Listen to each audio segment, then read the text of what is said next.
Vienna, 1846. A city of beauty and culture. But at Vienna General Hospital, there was the specter of death. Many of the women who came here to give birth were dying. The cause?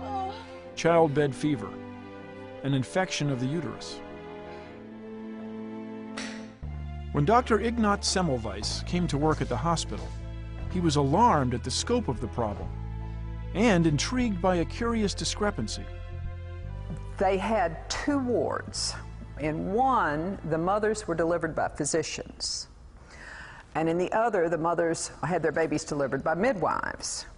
Semmelweis noted that in the ward where the physicians delivered babies, 7% of the mothers died from what was called childbed fever.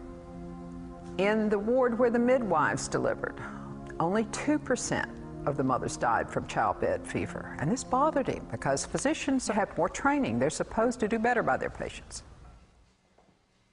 Semmelweis was determined to find out what was going on. He noted that one of the main things that physicians did that midwives did not do was to conduct autopsies on these mothers after they died.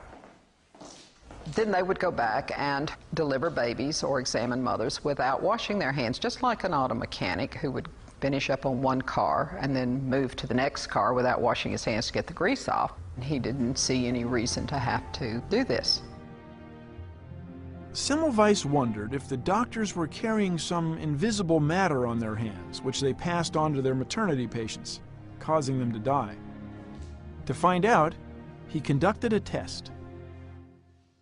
He decided that he would have the student physicians under his control wash their hands in a chlorine solution. And suddenly, the percentage of maternal deaths dropped to 1%. That's lower than the midwives. With this demonstration, Semmelweis realized that infectious disease, in this case childbed fever, has a single cause. If you eliminate the source of the infection, the disease does not occur.